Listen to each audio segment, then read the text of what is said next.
시편 23편은 힘들고 지칠 때 언제나 우리에게 힘과 용기를 주는 말씀이며 아름다운 찬양입니다.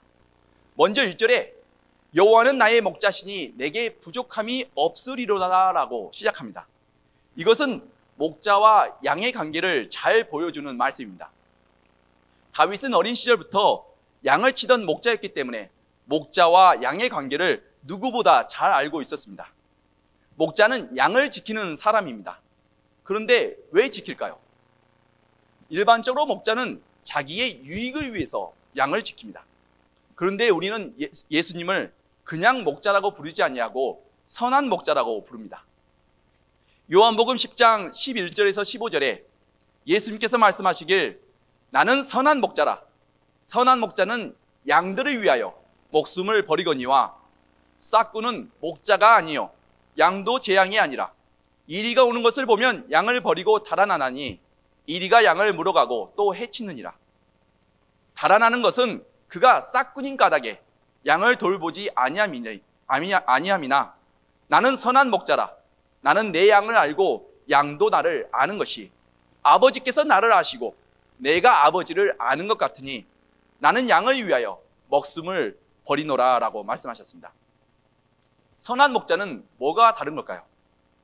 바로 선한 목자는 자기의 유익을 구하지 않고 양들을 위해 자신의 생명마저 내어주는 목자입니다. 자신의 생명마저 내어주며 내어주시는 선한 목자가 양을 보살피고 있습니다.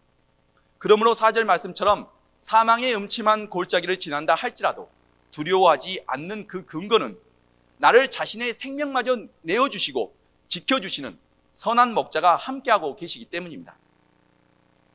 우주 만물을 창조하시고 생명과 죽음의 주관자 되시며 우리 인생의 주인 되신 하나님이 나를 지키시는 선한 목자이시고 그분이 나와 함께 하시는데 무엇이 두렵겠습니까? 또한 선한 목자는 양을 지킬 뿐만 아니라 양들에게 필요한 모든 것을 가장 좋은 것으로 공급해 주십니다. 2절에 그가 나를 푸른 풀밭에 누이시며 쉴만한 물가로 인도하시는도다.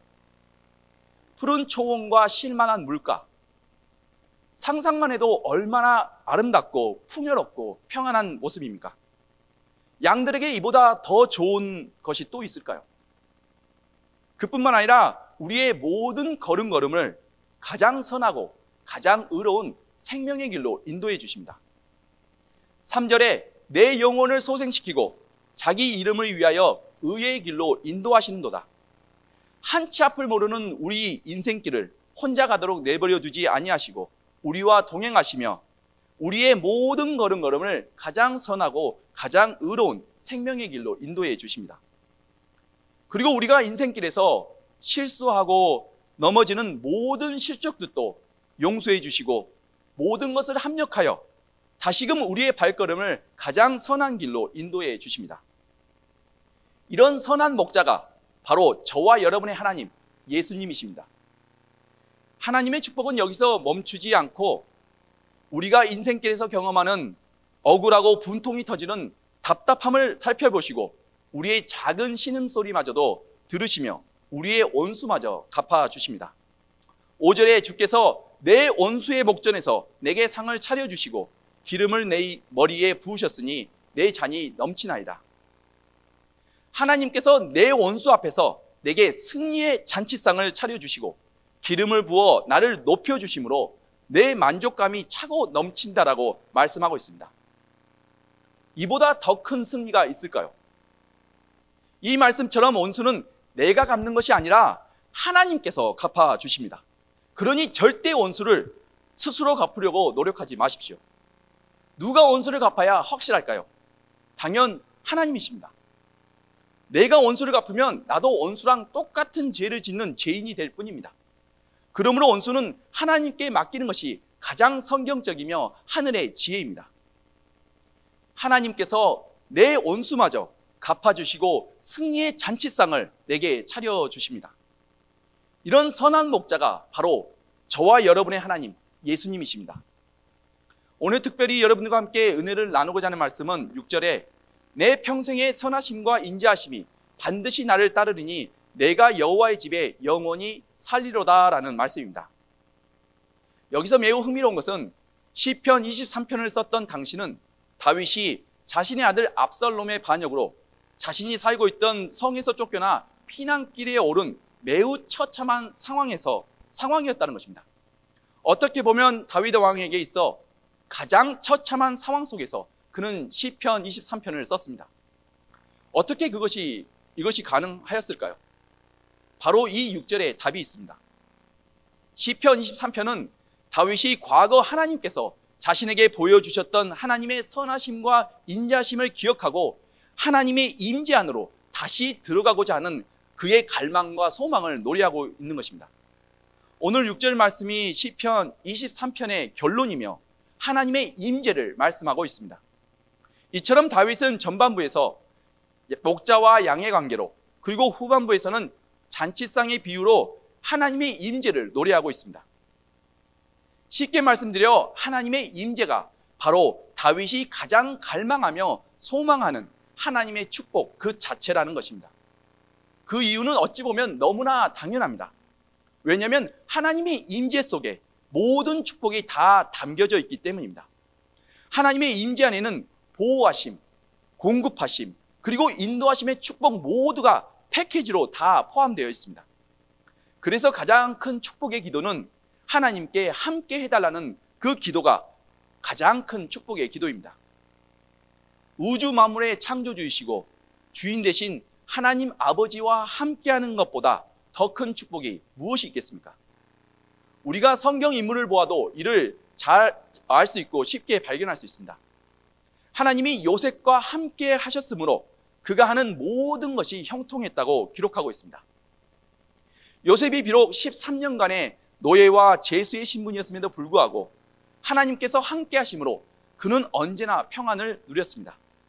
그뿐만 아니라 이스라엘 백성들이 금송아지를 만들어 우상숭배에 빠지자 하나님께서 이스라엘 백성들과 더 이상 함께 가지 않겠다고 말씀하실 때 모세가 하나님께 말씀드리길, 여호와께서 친히 가지 아니하시려거든 우리를 가나안 땅으로 아예 올려보내지도 마시옵소서라고 답변합니다. 왜 모세는 하나님께서 가지 아니하시면 온 백성을 아예 약속의 땅으로 올려보내지도 말고 그냥 광야에 내버려 두는 것이 더 낫다고 말씀하는 걸까요? 그 이유는 너무나 분명합니다. 하나님이 함께하지 아니하시면 그 자체가 혼돈과 파멸이기 때문입니다. 광야에 있는 것보다 더 못한 상황이 되기 때문입니다. 하나님이 함께하심에도 불구하고 하나님 앞에서 범죄하는데 하나님이 안 계신다면 이스라엘 백성들이 어찌 되겠습니까? 우리 인생도 마찬가지입니다. 하나님이 함께하심에도 불구하고 우리는 매일같이 죄에 빠지고 실족하고 넘어지는데 하나님이 함께하지 아니하시면 우리의 삶이 과연 어떻게 될까요? 목자를 잃은 양들의 삶은 어떨까요? 그 자체가 혼돈과 파괴와 죽음뿐입니다. 지금 온 세상에서 일어나고 있는 일들을 한번 보십시오. 폭동과 질병과 끔찍한 사건, 사고들로 삶 자체가 고통입니다. 그러나 하나님과 함께하는 삶, 하나님의 임재가 있는 삶은 하나님의 축복 그 자체입니다. 우리 안에 하나님이 임재하시면 두려워할 것도 부족한 것도 아무것도 염려할 것이 없어집니다. 선한 목자와 함께하는 양들처럼 말입니다. 그런데 문제는 다윗이 경험하는 하나님의 임재를 우리가 경험하지 못한다는 것입니다. 왜 우리는 다윗이 말하고 있는 하나님의 임재를 경험하지 못하는 걸까요? 우리 모두는 하나님께서 함께 하십니다라고 말을 하며 모두가 믿습니다. 그런데 왜 우리는 아직도 하루하루가 힘겹고 두렵고 괴로운 것일까요? 문제가 무엇일까요? 어떻게 우리는 하나님의 임재를 경험할 수 있을까요? 오늘 이 답을 함께 찾아보도록 하겠습니다. 우리가 예배를 시작할 때 가장 많이 인용하는 말씀이 바로 요한복음 4장 23절과 24절입니다. 그 이유는 이 말씀이 예배를 가장 잘 설명해 주고 있기 때문입니다. 아버지께 참되게 예배하는 자들은 영과 진리로 예배할 때가 오나니 곧 이때라. 아버지께서는 자기에게 이렇게 예배하는 자들을 찾으시느니라. 하나님은 영이시니 예배하는 자가 영과 진리로 예배할지니라. 아멘. 이 말씀을 누가 하셨습니까? 바로 예수님이 하신 말씀입니다. 하나님이신 예수님께서 직접 하신 말씀입니다. 예배란 하나님의 임재를 의미하는 것입니다. 그럼 예배하는 자가 영과 진리로 꼭 예배를 해야만 하는 이유가 무엇일까요? 바로 하나님은 영이시므로 오직 영과 진리로 예배할 때만 하나님의 임재를 경험할 수 있기 때문입니다. 그러므로 영과 진리가 하나님의 임재를 경험할 수 있는 키워드입니다. 가장 먼저 하나님은 영이시니 오직 영을 통해서만 우리는 하나님의 임재를 경험할 수 있습니다. 눈은 인간에게 가장 소중한 신체 기관이며 하나님의 창조를 보게 해주는 고마운 일을 합니다. 그러나 때로는 눈은 우리를 착각에 빠뜨리기도 합니다.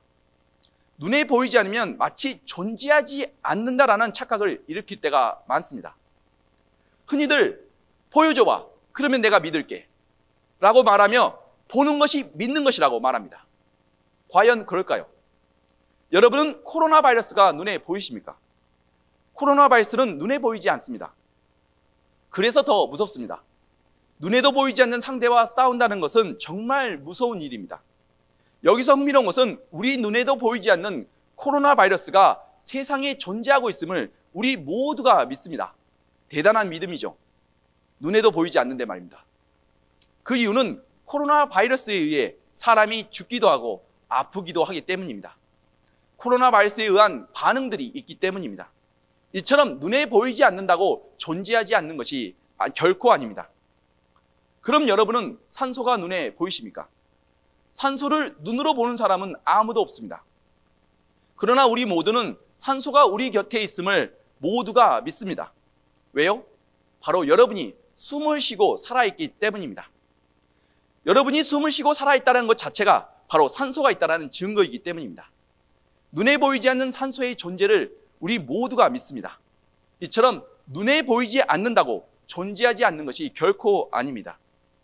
우리가 살고 있는 육적인 세계도 이러한데 하물며 하나님의 나라 영적인 세계는 어떻겠습니까? 가장 쉬운 예가 열왕기하 6장에 나오는 엘리사와 사환의 이야기입니다.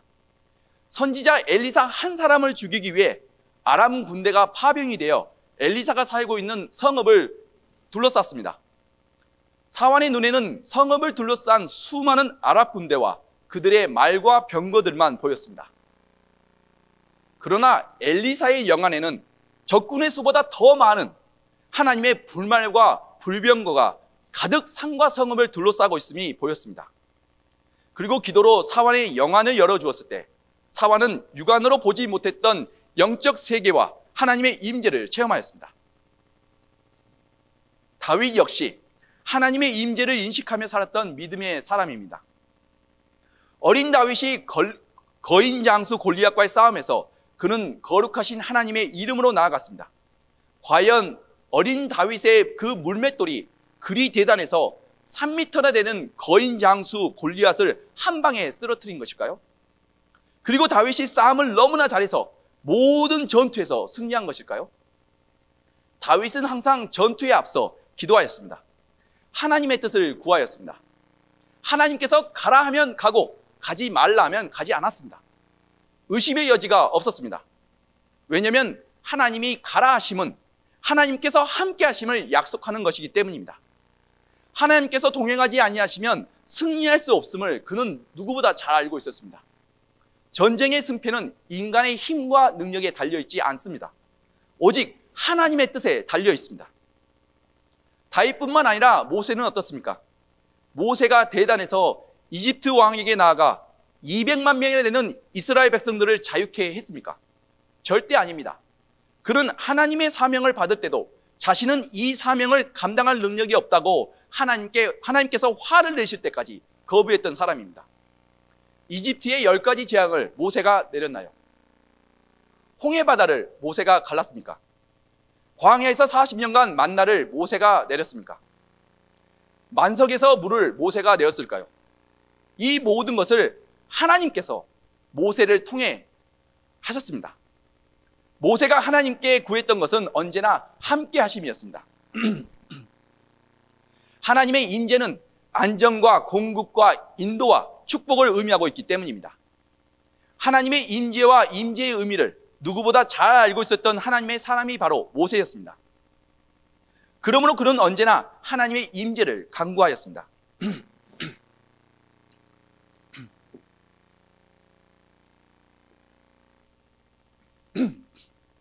죄송합니다. 이처럼 우리 눈에 보이지 않는다고 존재하지 않는 것이 결코 아닙니다. 우리가 하나님을 보지 못하는 것은 첫째는 하나님은 영이시기 때문입니다. 둘째는 우리의 영안이 열리지 않았기 때문입니다. 그럼 어떻게 영으로 하나님의 임재를 경험할 수 있을까요? 바로 믿음입니다. 요한복음 20장 29절에 예수님께서 말씀하시길 보지 못하고 믿는 자들은 복되도다 라고 하신 말씀처럼 영적인 것은 눈으로 보는 것이 아니라 믿음으로 보는 것입니다.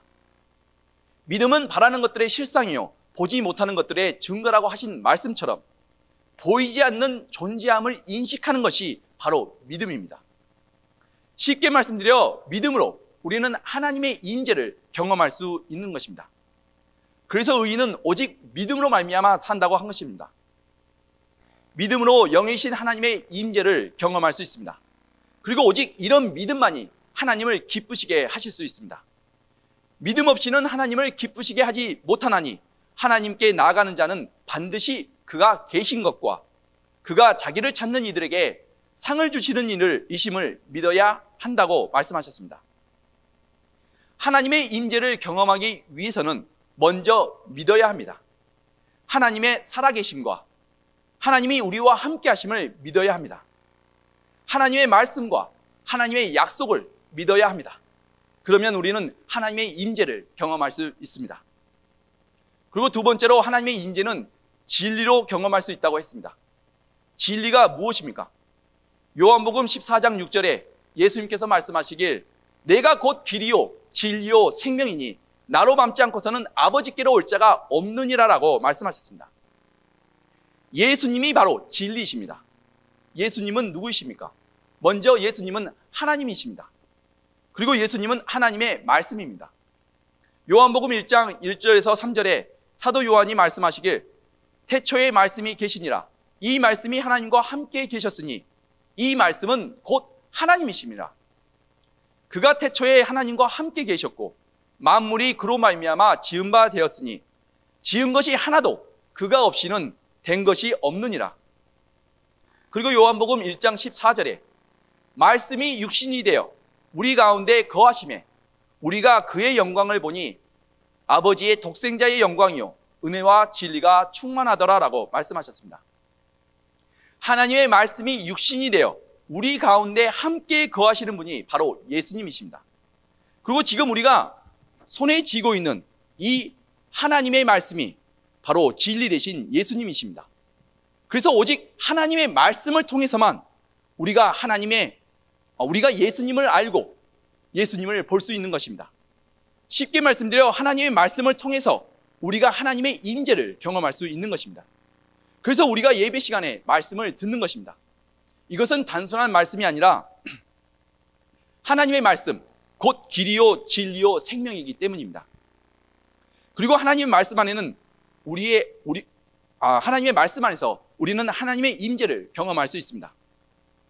그러므로 하나님의 말씀이 선포되는 곳에 하나님의 임재가 있습니다. 하나님의 말씀이 없으면 하나님의 임재가 없습니다. 마태복음 18장 20절에 예수님께서 말씀하시길 두세 사람이 내 이름으로 모인 곳에 나도 그들 중에 있느니라라고 말씀하셨습니다. 이 말씀이 바로 하나님의 말씀이 있는 곳에 하나님의 임재가 있다는 것을 알 수 있습니다. 여러분의 모임 속에서 하나님의 임재를 경험하시기를 원하십니까? 그렇다면 그 모임 속에 반드시 하나님의 말씀이 있어야 합니다. 하나님의 말씀 속에서 하나님의 임재가 있기 때문입니다. 그러므로 하나님의 말씀을 깊이 묵상할 때 우리는 하나님의 임재를 경험할 수 있습니다. 출애굽기 3장에서 모세가 하나님으로부터 사명을 받을 때 모세가 하나님의 이름을 묻습니다. 내가 이스라엘 백성에게 가서 너희 조상의 하나님이 나를 너희에게 보냈다고 하면 그들이 내게 그의 이름이 무엇이냐고 물을 텐데 제가 뭐라고 말합니까? 라고 질문합니다. 그때 하나님께서 답변하시기를 나는 스스로 있는 자니라 라고 하나님의 이름을 말씀해 주십니다. 영어로는 I am who I am, 히브리어 원문에는 에히예 아세르 에히예입니다. 그런데 여기서 흥미로운 것은 히브리어 에히예라는 이 말이 바로 앞절인 12절에도 나옵니다. 하나님께서 모세에게 내가 반드시 너와 함께 있으리라고 약속하실 때 동일하게 사용됩니다. 이 말씀의 의미는 하나님의 이름이 바로 하나님께서 함께 하신다라는 그 약속을 포함하고 있다는 것입니다. 이와 동일하게 예수님의 또 다른 이름이 무엇입니까? 바로 임마누엘입니다. 그리고 이 이름의 뜻은 하나님께서 우리와 함께 하신다는 의미입니다. 예수님의 이름이 바로 마태복음 28장 20절에서 하신 약속의 말씀입니다. 내가 세상 끝날까지 영원히 너희와 항상 함께 하신다고 하신 그 약속의 말씀입니다. 하나님의 이름은 하나님의 약속입니다. 그러므로 우리가 거룩하신 하나님의 이름을 부를 때 우리는 하나님과의 약속을 기억해야 합니다. 이 놀라운 약속의 말씀이 있기에 우리는 현실의 고난도 넉넉히 이겨낼 수가 있는 것입니다. 그 이유는 우리는 절대 혼자가 아니기 때문입니다. 이 땅에서 삶은 정말 전쟁터 같습니다. 언제 어디서 총알과 폭탄이 날아올지 모르고 오늘 내가 무사히 집으로 돌아가 잠자리에 누울 수 있을지 정말 한치 앞을 알 수 없기에 단 한 시간도 긴장을 늦출 수가 없습니다. 정말 매일 사는 것이 전쟁 같습니다. 내가 살기 위해서는 누군가는 죽어야 하는 치열하고 냉혈한 전쟁터 같습니다. 우리 삶 속에서 경험하는 여러 가지 어려운 문제들과 고난 속에서 우리가 두려움을 극복하기 위해서는 제일 먼저 해야 할 일은 하나님의 임재를 인식해야 하는 것입니다. 모든 것에 하나님이 함께 하심을 인식해야 합니다. 하나님의 전지전능하심을 믿으십니까? 하나님의 신실하심을 믿으십니까? 하나님의 약속은 하나도 빠짐없이 모두 이루어졌음을 믿으십니까? 예수님께서 내가 너희와 세상 끝날까지 영원히 함께 하시겠다는 그 약속의 말씀을 믿으십니까? 그럼 하나님께서 지금 이 순간에도 우리와 함께 하심을 믿으십니까? 그런데 왜 우리는 두려워하는 걸까요? 전능하신 하나님께서 우리 인생을 설계하시고 우리의 생명과 죽음을 주관하시는 하나님께서 함께하고 계시는데 무엇을 두려워하십니까? 우리가 두려워하는 것은 우리가 믿지 못해서가 아니라 우리가 하나님의 임재를, 하나님께서 함께하심을 인식하지 못하기 때문입니다. 우리가 유한을 감을 때 우리는 하나님을 볼 수 있어야 합니다. 쉽게 말씀드려 눈을 감을 때 우리는 하나님의 임재를 인식할 수 있어야 합니다. 어떻게 해요? 믿음으로 말입니다. 여러분이 눈을 감을 때 하나님의 임재가 인식된다면 이제는 눈을 뜨십시오. 그리고 눈을 떴을 때도 하나님의 임재를 인식할 수 있어야 합니다. 어떻게 해요? 믿음으로 말입니다. 하나님은 하늘 저 멀리 계신 것이 아닙니다. 지금 이 순간 여러분 한 분 한 분과 함께하고 계십니다. 내 안에 살아계시고 나와 동행하시는 하나님을 우리가 인식해야 합니다. 그리고 하나님께 집중해야 합니다. 나의 문제, 나의 고난에 집중하는 것이 아니라 하나님께 집중해야 합니다. 인식은 집중의 문제입니다.